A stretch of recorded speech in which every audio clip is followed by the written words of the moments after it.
Silakan duduk kembali. Puji Tuhan, salam semuanya. Semua diberkati dengan penyembahan luar biasa. Terima kasih Pak Roni yang sudah membawa umat Tuhan menyembah. Terima kasih buat Ibu Pendeta Hani dan Pak Irwan juga yang boleh memberikan kesempatan untuk saya bisa melayani bersama-sama. Dan saya yakin kita semua sehat. Amin. Kenapa kita sehat? Karena Tuhan yang membuat kita sehat. Bukan karena kita makan banyak, bukan karena kita banyak olahraga, tapi karena Tuhan yang membuat kita sehat.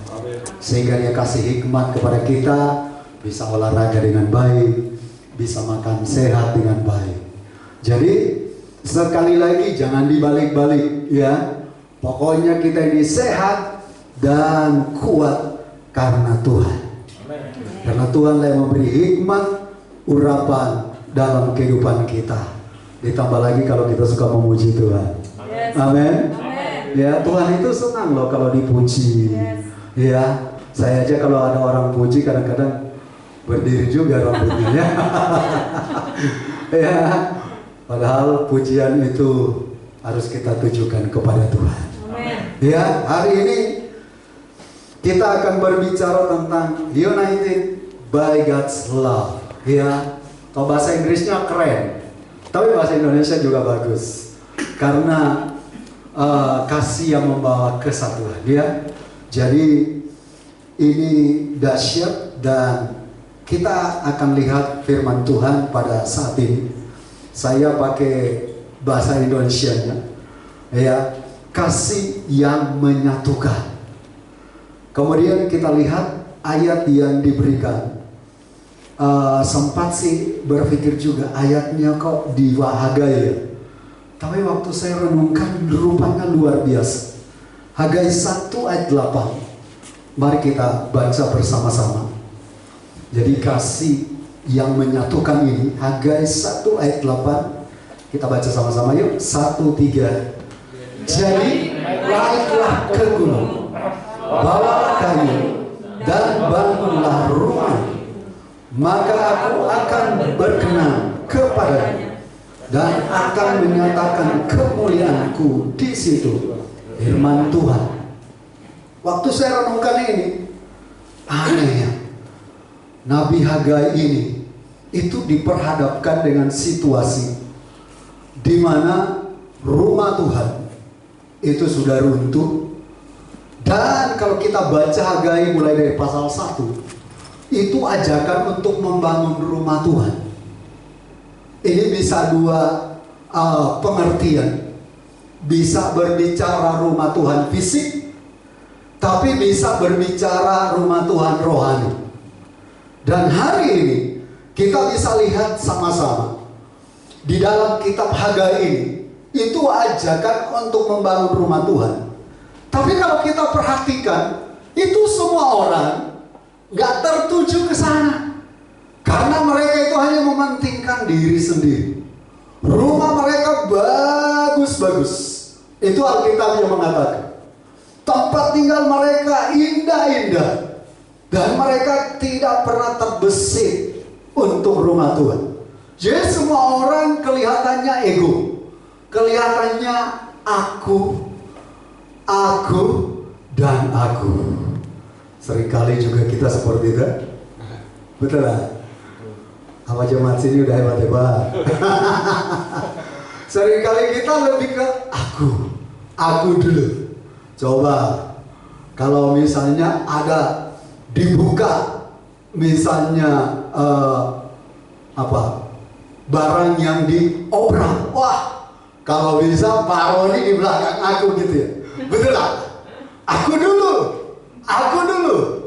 Nah, hari ini kita mau belajar. Dan saya dapat pelajaran yang bagus sekali dari tema hari ini, khususnya dari kitab Hagai. Menarik. Jadi naiklah ke gunung. Bayangkan, dia pakai kata koma. Bawalah kayu. Ini kayunya nggak dikasih tahu loh. Segede kelingking. Apa segede speaker. Dan ini menarik. Coba kalau saya ini pengkhotbah dan Pak Roni WL, kita angkat pohon kelapa naik gunung. Kuat gak Pak? Itu gak gampang. Makanya waktu ada gambaran, waktu Yesus memanggul salib, dan itu baru bukit Golgota, belum gunung. Itu sulitnya luar biasa. Sampai Yesus itu kelelahan, jatuh bangun, dan diganti sama salah satu murid juga. Dan ini penting. Tapi saya renungkan, kenapa harus naik gunungnya? Naik ke gunung, bawalah kayu, dan bangunlah rumah itu. Apakah Tuhan mau rumah Tuhan itu di atas gunung? Kalau kita lihat sejarah, sebenarnya bait Tuhan itu bukan di atas gunung juga. Betul tak? Tapi kenapa di sini? Nah, saya mulai merenungkan ini. Kemudian dia katakan, maka aku akan berkenan kepadanya dan akan menyatakan kemuliaanku di situ, firman Tuhan. Mari kita lihat tentang gunung-gunung dulu. Slide berikutnya, saya keluarkan firman Tuhan. Itu bicara bagaimana Daud itu, ya, agar kita ini agar terwujud kasih yang menyatukan. Apakah yang harus kita lakukan? Kasih yang menyatukan ini bisa terwujud apa yang harus kita lakukan? Apa yang orang Israel lakukan dan kita hari ini lakukan? Ada dua hal yang saya mau bagikan pada siang hari ini. Yang pertama, kita akan lihat sama-sama. Slide-nya banyak mutar ya. Nah, sekali lagi Pak. Iya. Yang pertama, Hagai pasal 1 ayat 8. Jadi naiklah ke gunung, bawalah kayu dan bangunlah rumah itu. Maka aku akan berkenan kepadanya dan akan menyatakan kemuliaanku di situ, firman Tuhan. Mazmur pasal 28 ayat 1 dikatakan, dari Daud, kepadamu ya Tuhan, gunung batuku. Saya suka dengan Daud, karena Daud itu selalu menggambarkan Allah itu gunung batu. Gunung batu itu, maaf, mungkin kalau sekarang bisa runtuh juga karena pakai dinamit, ya. Tapi kalau maaf, kita palu, kapan runtuh? Itu berbicara gambaran kekuatan Allah, kekuatan Tuhan digambarkan, bahkan Tuhan lebih daripada gunung batu. Tapi Daud berkata, ya Tuhan gunung batuku, aku berseru aku berseru, janganlah berdiam diri terhadap aku. Sebab jika engkau tetap membisu terhadap aku menjadi seperti orang yang turun ke dalam liang kubur. Jadi Daud ini menggambarkan Allah itu seperti gunung batu. Sekarang kita balik. Poin yang pertama, kita harus naik ke gunung. Ini artinya apa? Allah itu gunung. Bahkan Daud menggambarkan gunung batu. Kita ini harus datang kepada Tuhan, ke gunungnya Tuhan. Tidak ada pilihan kepada kita masa-masa sekarang selain kita datang kepada Tuhan. Amen. Siapa yang bisa memprediksi keadaan besok, lusa? Mungkin mereka yang memprediksikan cuaca bisa saja kadang-kadang juga meleset. Tapi tidak ada seorang pun yang bisa memprediksikan kondisi keadaan dunia hari-hari ini seperti ini. Tidak ada pilihan buat kita. Tidak boleh kita santai-santai. Kita harus mesti datang ke gunung batu itu. Kita harus naik lebih tinggi. Kalau kita udah di atas gunung, itu semuanya akan indah. Kalau kita ada di hadirat Tuhan sebagai gunung batu kita, maaf, tadi lagunya bagus. Itu Allah itu seperti gunung batu yang akan menuntun kita. Tadi Pak Roni motivasi kita, apapun kesulitan kita, apapun pergumulan hidup kita, kita tidak bisa. Maaf, termasuk kami hamba-hamba Tuhan, kita nggak bisa dijadikan andalan Bapak Ibu. Kami ini hamba Tuhan terbatas. Tapi saya mau kasih tahu, Tuhan tidak pernah terbatas. Dan Tuhan tuh bekerja lewat hamba-hamba Tuhan. Jadi kita harus selalu saling mendoakan. Bapak Ibu jemaat mendoakan kami hamba-hamba Tuhan. Kami juga sudah otomatis lah. Hamba-hamba Tuhan pasti mendoakan umat Tuhan. Udah otomatis. Gak mungkin deh kita dipanggil jadi hamba Tuhan terus gak pernah doain jemaat. Gak mungkin. Namun manusia, kami hamba-hamba Tuhan juga manusia, ada kekurangan, kelemahan. Tapi waktu kita semua hamba Tuhan, jemaat-jemaat, para pelayan, semua naik ke gunung Tuhan. Wah, itu indah. Maaf ya, seringkali kita ini terlalu digoncang dengan persoalan karena kita seringkali mengabaikan hubungan dengan Tuhan, sehingga pikiran kita negatif terus. Betul kan? Sehingga kita ini ada berita dari mana-mana, termasuk kami yang hamba Tuhan kan di media ini banyak hoax ya kan. Kemarin saya mempertanyakan satu video juga, tapi puji Tuhan ada yang menjelaskan, bukan meragukan, tapi kadang-kadang banyak yang terjadi hari-hari ini. Oleh karena itu kita harus datang naik ke gunung Tuhan. Naik ke gunung gak gampang loh. Waktu saya SMP kelas 2 sebesar anak saya ini, sebesar Jose, itu ada sahabat, saya udah bersahabat sama ada seorang perawat laki-laki yang di puskesmas. Karena satu kampung jadi suka bersahabat. Jadi dia udah lebih dewasa dari saya. Dia bilang begini, kamu mau ikut gak mendaki gunung? Oh, namanya masih muda, ya kan? Mau. Terus apa yang mau disiapin? Ya siapin pakai jaket, karena kan dingin. Nah itu mendakinya di gunung yang ada di Sulawesi Utara, gunung yang paling tinggi. Itu sekitar 2000 kaki di atas permukaan air laut. Tinggi ya, 2000 ya. Kita ke lantai 3 aja.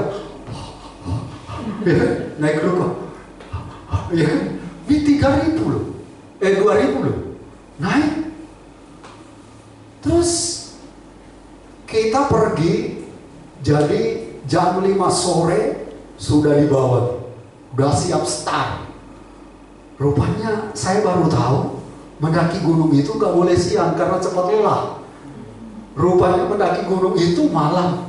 Nah kalau malam itu tambah susah juga. Kalau senternya mati. Jadi gak gampang untuk sampai ke puncak. Dengan mulai masih tenaga muda, masih gesit. Sekarang juga masih gesit. Dipikir udah gak gesit. Ya, masih tenaga muda mulai start.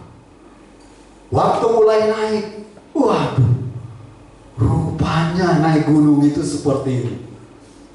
Dan singkat cerita, start setengah 6 sore dari bawah, sampai di atas jam 2:30. Lama ya? Itu tengah malam tapi keringatan. Kenapa namanya naik? Itu bebannya belum bawa kayu loh Pak Ron. Baru bawa ransel, ada biskuit, roti, makanan, baju hangat. Iya. Sampai di atas, kaget saya. Lihat tuh teman-teman di orang-orang Sulawesi. Udah saya mau mati kedinginan. Udah saya pakai jaket yang tebal, udah pakai, pokoknya udah dilapis-lapis baju. Kedinginan, tapi saya kaget. Kok di atas ada yang pada buka baju? Maksudnya pada buka nggak pakai kemeja. Lo hebat banget kulitnya ya. Rupanya saya cari tahu, Mereka sudah minum cap tikus dulu. Minuman keras rupanya membuat hangat ya. Jadi kita udah mau mati kedinginan ya. Sampai kapas saya bawa itu, saya bakar pakai koreng, dipegang-pegang begini. Waduh, kadang-kadang nggak, seperti nggak ada panasnya karena dingin sekali. 2000 itu tinggi bener. Nah, saya bilang nggak gampang naik gunung. Nah, saya mau kasih ilustrasi. Kita nggak gampang loh untuk membangun kedisiplinan kita di gunung Tuhan. Iya kan? Seringkali maaf, kita lebih banyak waktunya habis di handphone daripada duduk di bawah kaki Tuhan. Betul lah? Termasuk saya soalnya. Tapi hari ini kita mau belajar supaya kita perbanyak waktu kita di gunung Tuhan. Amin. Supaya kasih itu bisa terbentuk. Mulai dari mana? Dari keluarga. Suami istri ngomongnya lemah lembut.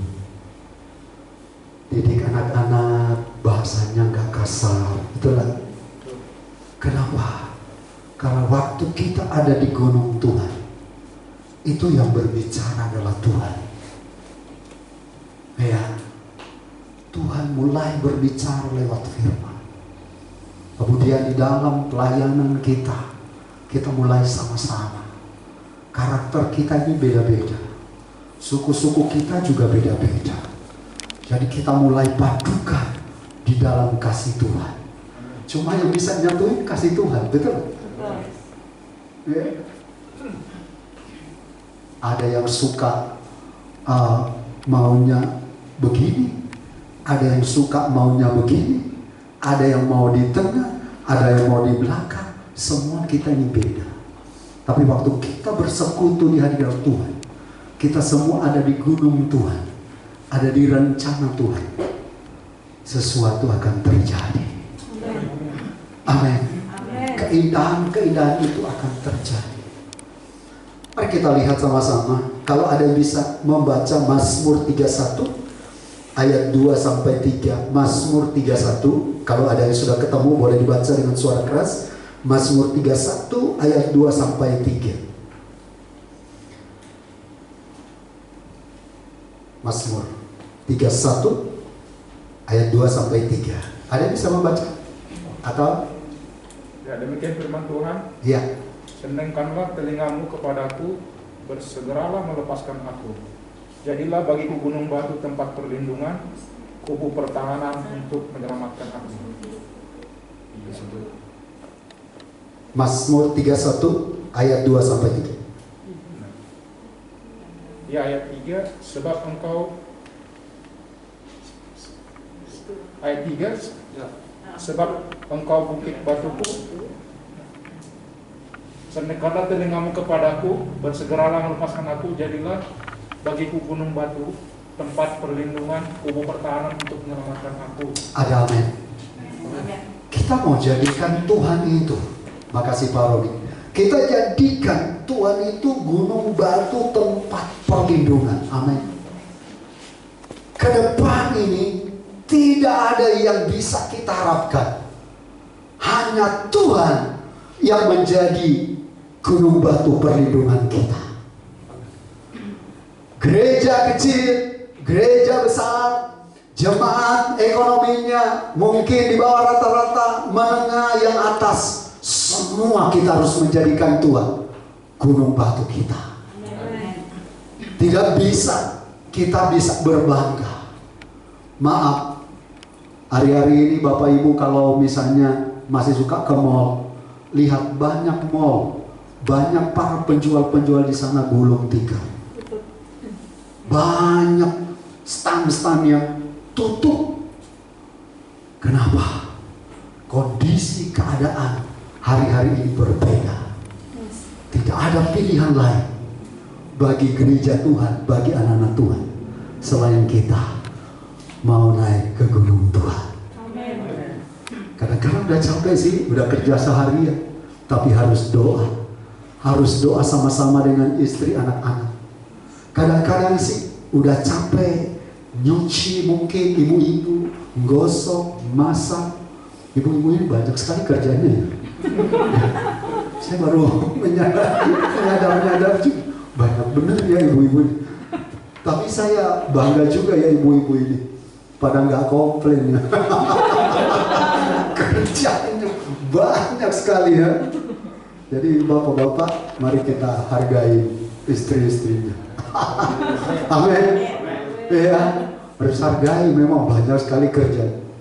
Ya, kadang-kadang taplak meja mencong aja. Ya, udah dikomentarin ya. Tangan yang bersih. Pulang dari tempat ini, lihat-lihat terus tangannya. Bersih gak? Ya. Tapi bukan bersih karena hari-hari ini memang program cuci tangan terus.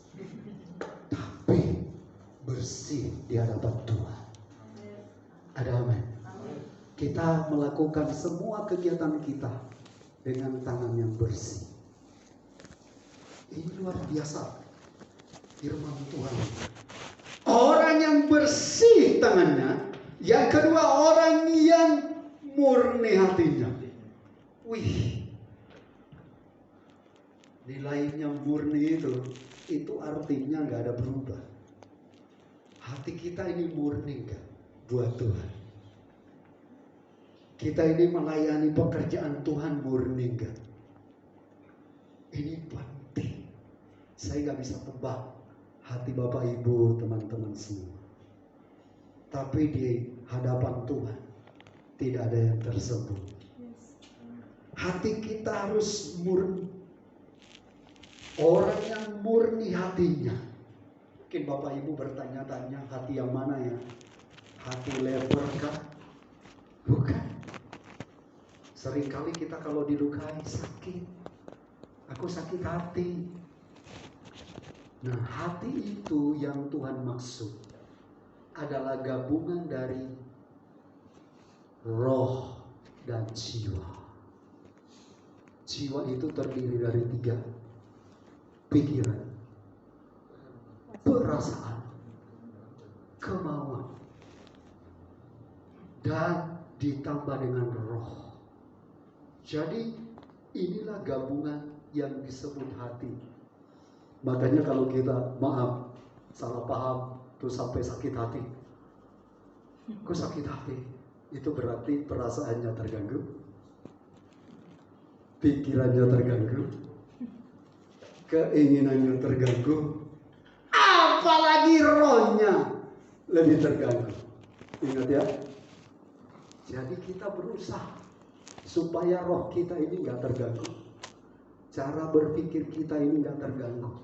Sebenarnya bagus banget nih Alkitab, penuh dengan counter yang bagus. Kalau pikiran kita mau terganggu, tinggal buka Filipi 4 ayat 8. Semua yang manis, yang suci, yang mulia, yang benar, itu kita pikirkan. Ya, misalnya saya digosipkan sama Ibu Teti, tapi dia gak pernah gosipin saya. Iya kan? Terus ada yang cerita. Nah, waktu saya terganggu, saya kesal, saya marah sama Ibu Teti. Itu berarti pikiran saya terganggu, perasaan saya terganggu, terus keinginan saya untuk balas itu ada juga, dan roh saya. Jadi waktu saya ke gereja lihat Ibu Teti, malas, nggak ada berkatnya loh. Amin. Makanya di gereja ini saya mau kasih tahu, gereja ini adalah bengkel. Kalau yang rusak-rusak, disinilah dibetulin. Jangan sampai kita ini juga terbalik. Udah rusak dari sana, ditambah rusak lagi. Ya, diusahakan yang rusak dari sana, kita doakan, kita layani sampai jadi baik atau sehat. Betul lah. Ya, karena itu maaf jemaat, kalau dinasihati dengar, kalau dikasih tahu dengar. Ya, apalagi dikasih tahu supaya hidup sesuai firman kan. Banyak loh orang kadang-kadang dikasih tahu gak mau. Pendetanya begini. Ya. Nggak di sini, di sana. Di sini mah bagus-bagus semua. Iya kan?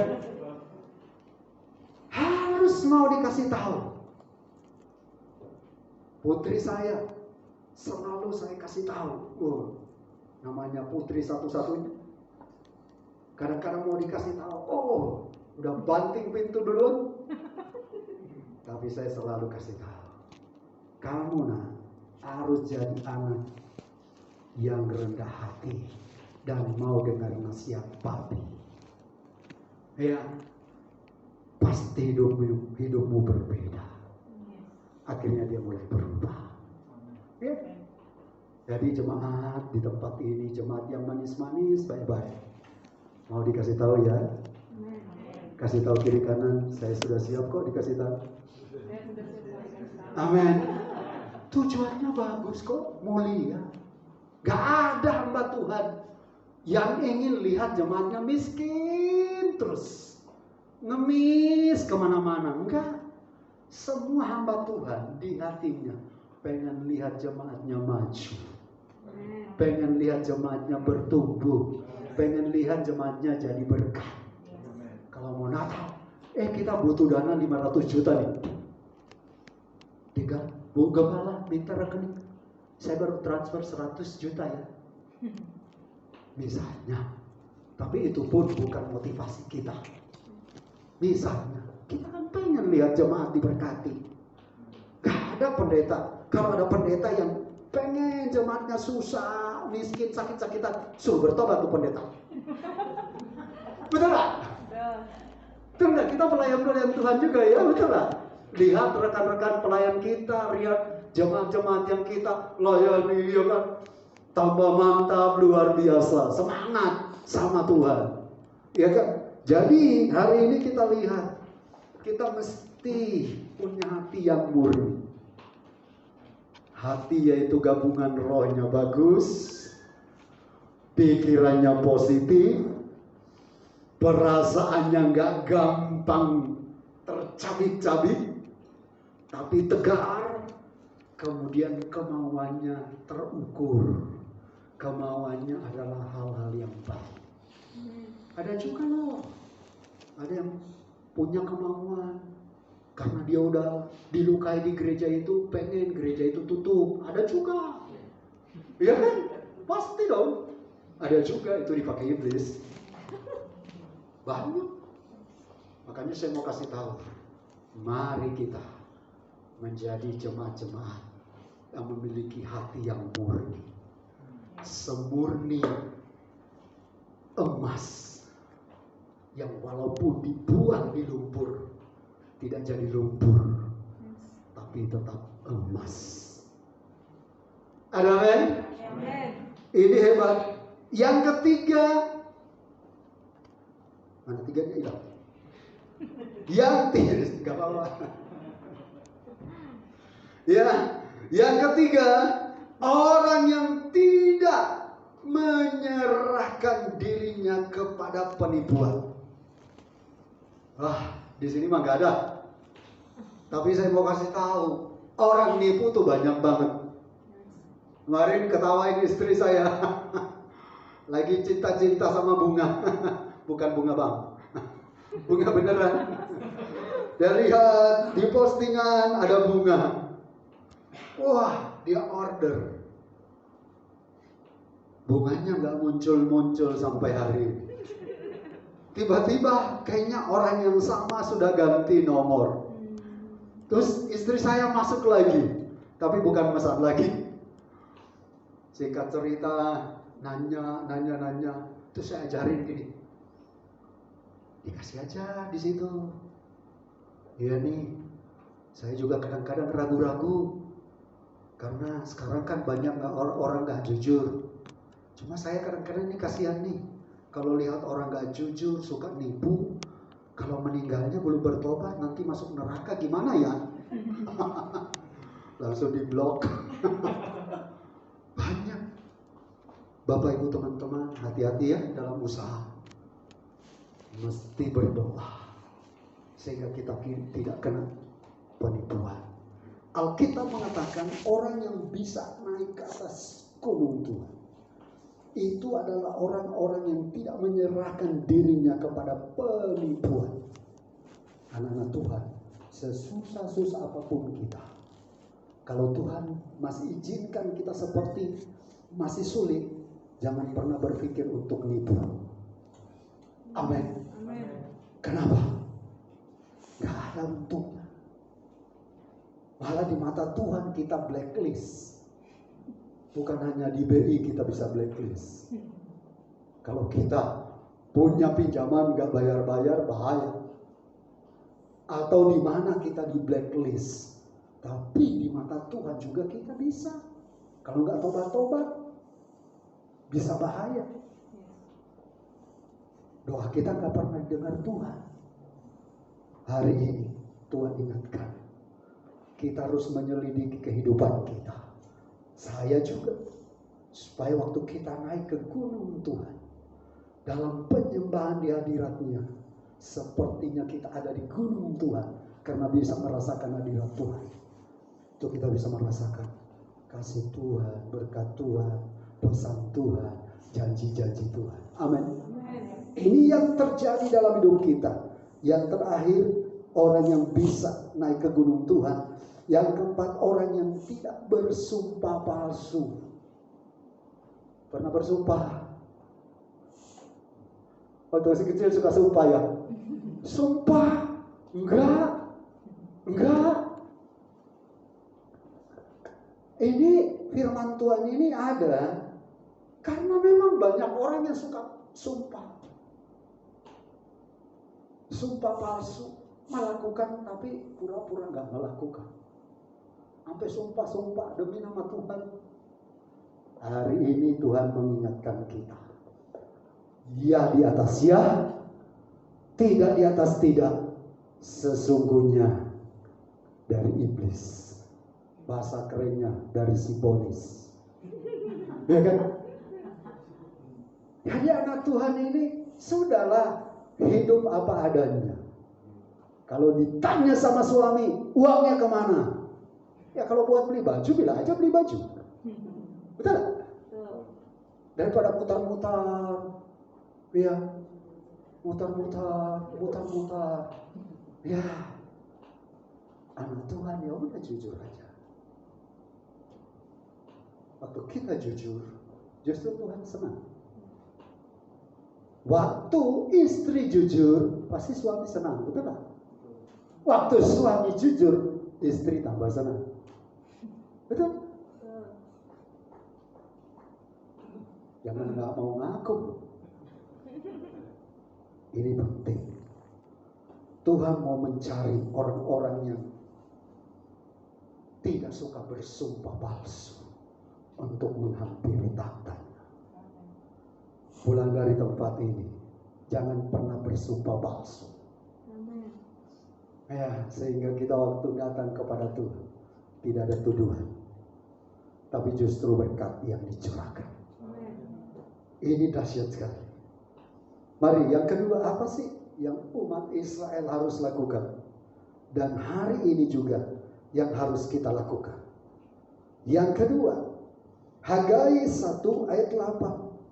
Jadi naiklah ke gunung, bawalah kayu dan bangunlah rumah itu, maka aku akan berkenan kepadanya dan akan menyatakan kemuliaanku di situ. Di Hagai 2 ayat 9, kepunyaankulah perak dan kepunyaankulah emas. Demikianlah firman Tuhan semesta alam. Yang kedua yang harus kita lakukan, kita harus membangun rumah. Terus saya pikir-pikir, saya renung-renungkan, kenapa udah naik gunung harus bangun rumah? Mari kita lihat slide berikutnya. Slide berikutnya, ya, rumah ini menurut Kamus Besar Bahasa Indonesia adalah bangunan untuk tempat tinggal. Yang kedua, bangunan pada umumnya atau seperti gudang. Nah, Waktu saya lihat 1 Korintus 6 ayat 19.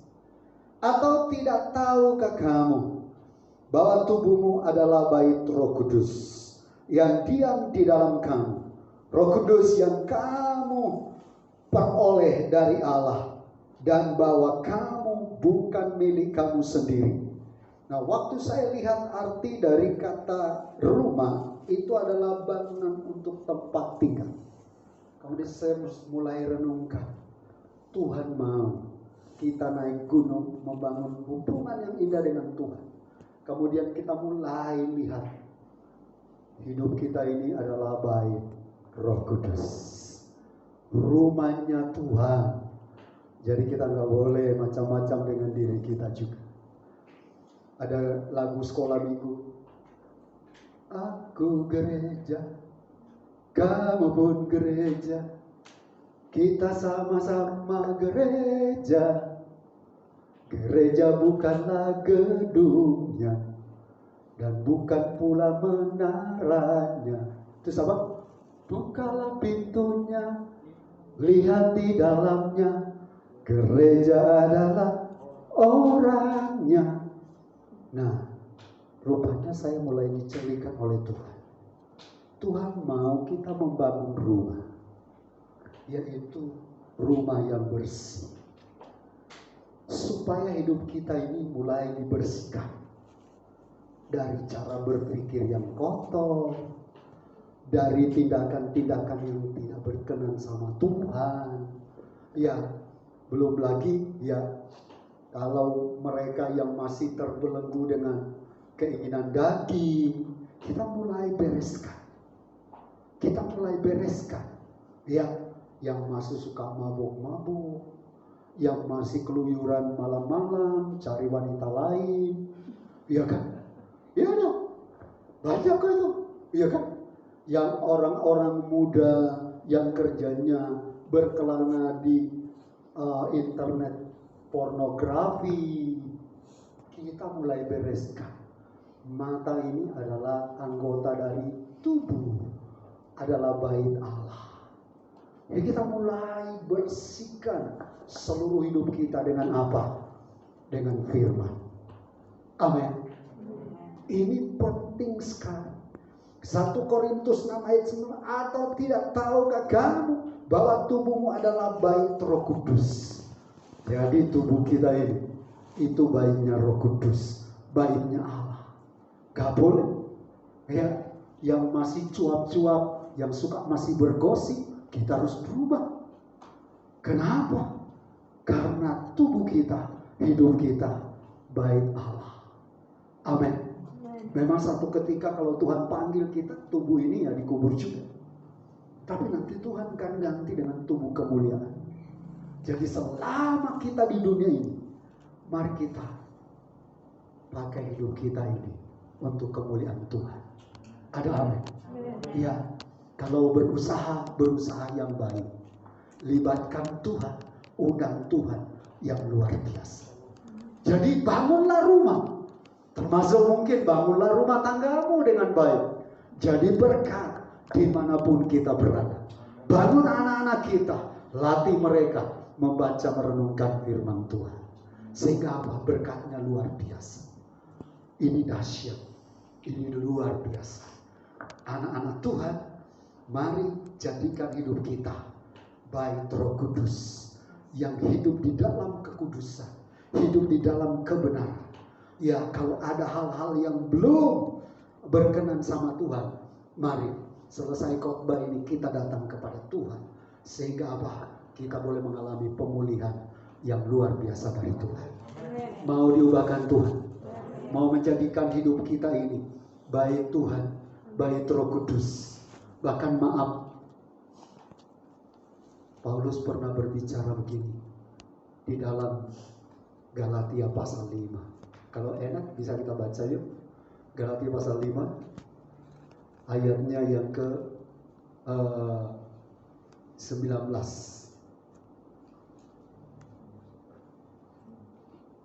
Galatia pasal 5 ayat 19. 19, 20 sampai 21 dikatakan begini. Perbuatan daging telah nyata, yaitu percabulan, kecemaran, hawa nafsu, penyembahan berhala, sihir, perseteruan, perselisihan, iri hati, amarah, kepentingan diri sendiri, pencitraan, roh pemecah, kedengkian, kemabukan, pesta pora, dan sebagainya. Kita stop di situ. Saya renungkan ini, banyak benar ya, banyak sekali.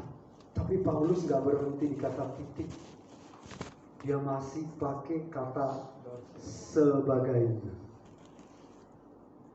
Kalau sebagainya, kalau dulu sudah ada korupsi, masuk nggak? Betul lah.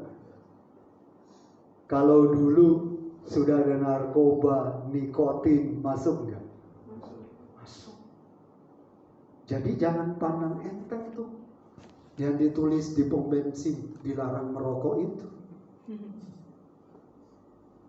Ini sedikit kelihatannya simpel, tapi dampaknya besar. Kalau ada orang yang masih merokok dan jumlahnya besar, itu kerugian bagi keluarga. Lah, kok ketawa ibu-ibu? Belum pakai matematikanya. Kenapa? Kalau rokok berapa sih sebungkus sekarang? Berapa? Pernah beli kan? 20 sampai 30 ribuan. Berapa? 20? 20 sampai 30 ribuan. 30 ribu. Itu sebungkus. Kalau Pak Roni sehari bisa berapa? Nggak pernah merokok. Oh, nggak pernah merokok. Berbahagialah istrinya. Uang belanja tidak terkurang. Tapi ini penting. Kalau kita kaliin aja 20 ribu deh, nggak usah 30. Kalau sehari bisa menghabiskan sebungkus, 20 kali 7. Ayo cepet dong. Kali 30 hari. Hah? Ini matematikanya jago-jago semua. 600. Lumayan ya, ada tus-tusnya, ada ratus-ratusnya. 500. Kurang lebih 500.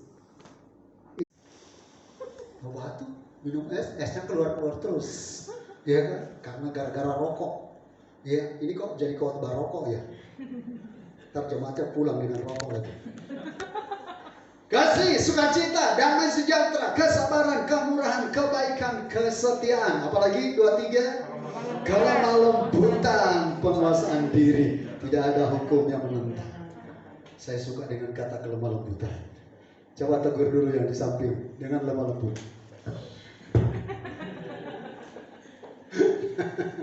Saya suka dulu kata-kata lemah lembut. Kata lemah lembut itu bukan maaf, bukan dalam tanda kutip orang yang hai, bukan. Kata lemah lembut biasa aja, tapi bahasanya itu loh, ya, yang menguatkan, ya lemah lembut. Ih, luar biasa Pak Irwan, kasih firman Tuhan buat saya. Terima kasih ya Pak. Wih, ya kan? Atau Pak Irwan nyapa saya, ya sama Pak kabar, masukkan Pak pendeta kalian itu, ya lemah lembut. Mari kita didik anak-anak kita dengan lemah lembut. Mari kita juga hamba-hamba Tuhan, saya, Pendeta Hani dan kita pelayan-pelayan, kita didik jemaat-jemaat juga supaya mereka jadi lemah lembut. Amin. Waktu buka penutup meja makan, tidak ada makanan, dia masih lemah lembut. Ma, kok nggak masak ya? Betul. Nah, apa kau di rumah ngapain? Wah, itu bukan lemah lembut. Kau tidak tahu, sudah kerja mati-matian, nyanda ada makanan, kata orang Manado. Waduh, itu bukan lemah lembut, lari semua tuh sama semut-semut lari juga. Ya, belajar lemah lembut, amin. Ya, kalau gelas Ya, Yusuf jatuhin gelas. Puji Tuhan. Betul gak? Jangan gelas jatuh, balok jatuh juga. Oh, itu keterlaluan. Perlu tobat. Baptis lagi. Harus lemah lembut. Amin. Jadi keluar dari sini lemah lembut. Lagi naik angkot, keinjak kakinya. Pak, kaki Bapak di atas kaki saya. Nah, itu lemah lembut. Amin. Buka baju di lemari, duitnya hilang. Harus lemah lembut. Nah, lihat nggak duit Papa di sini? Nggak lihat. Ya udah. Yang penting kamu nggak ngambil ya. Berarti ada tuyul.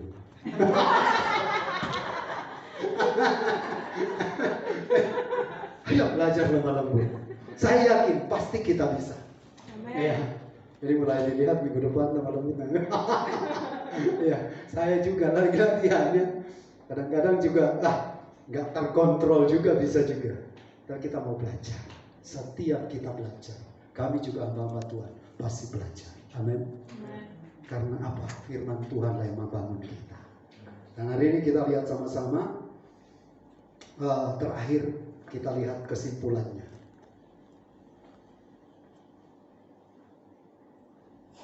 Kesimpulannya,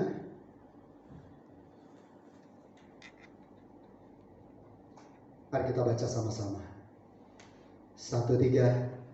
Jadilah jemaat yang siap naik ke gunung Tuhan. Jadilah jemaat yang siap membangun rumah Tuhan. Amin. Hidup kita, tubuh kita, baik Tuhan. Amin. Kita bangun sama-sama. Kita mau kasih waktu kita naik ke gunung Tuhan. Dan lihat, berkat Tuhan akan dicurahkan. Kalaupun ini akan berbicara tentang rumah Tuhan fisik, Tuhan akan pakai Bapak Ibu jadi saluran berkat untuk membangun rumah Tuhan juga di kota Depok. Betani ada di kota Depok ini. Amen. Karena ada Bapak Ibu. Amin. Kesulitan laluilah. Kalau salah-salah paham, berdamailah. Karena berkat Tuhan akan dicurahkan. Waktu kita hidup berdamai satu dengan yang lain. Ada amin? Mari kita tunduk kepala, kita berdoa. Bapak, hari ini kami mendengar firman. Hari ini Tuhan kasih yang menyatukan, akan mendorong kami apa yang harus umat Israel lakukan, apa yang harus umat Tuhan di tempat ini lakukan. Yang pertama, kami harus naik ke gunung Tuhan. Waktu kami naik ke gunung Tuhan, kami harus datang dengan hati yang murni, tangan yang bersih, dan sebagainya. Waktu kami Tuhan naik ke gunung Tuhan, kami boleh merasakan kebaikan kemurahan Tuhan yang luar biasa. Dan juga Tuhan, waktu kami naik ke gunung Tuhan, kami akan membawa kayu dan membangun rumah Tuhan. Kami rindu Tuhan, hidup kami seringkali keliru, salah. Hidup kami seringkali perbuatan-perbuatan kehidupan kami seringkali keliru di hadapan Tuhan. Kami seringkali jatuh dalam dosa. Tapi hari ini kami diingatkan bahwa hidup kami adalah bait Roh Kudus. Kami mau berhenti dari hal-hal yang tidak berkenan di hadapan Tuhan. Keinginan daging yang membelenggu hidup kami, biarlah kami boleh tinggalkan. Karena ada kekuatan Roh Kudus. Dan kami boleh hidup di dalam buah roh. Hidup dalam kasih, sukacita, damai sejahtera, dalam kelemah lembutan, dalam penguasaan diri. Berkati jemaatmu di tempat ini, di gereja Betani di Depok ini. Pakai mereka menjadi berkat-Mu Tuhan. Mulai dari keluarga mereka dan juga bagi banyak orang. Berkati juga hamba-hamba Tuhan di tempat ini. Dan juga Ibu Gembala Tuhan, Bu Pendeta, dan juga Tuhan Pak Irwan yang sama-sama menggembalakan mereka suami istri. Kau berkati anak-anak mereka dan keluarga mereka. Hari ini kami sungguh diberkati. Hari ini kami mau pulang dengan firman. Kami mau berubah. Kami mau berhenti dari setiap ikatan keinginan daging. Kami mau Tuhan hidup di dalam buah roh. Dan kami mau hidup di dalam kasih Tuhan. Terima kasih Bapak. Ini doa kami. Siapapun yang mendengarkan firman Tuhan ini, Tuhan yang sanggup mengubah dan melakukannya dalam kehidupan mereka.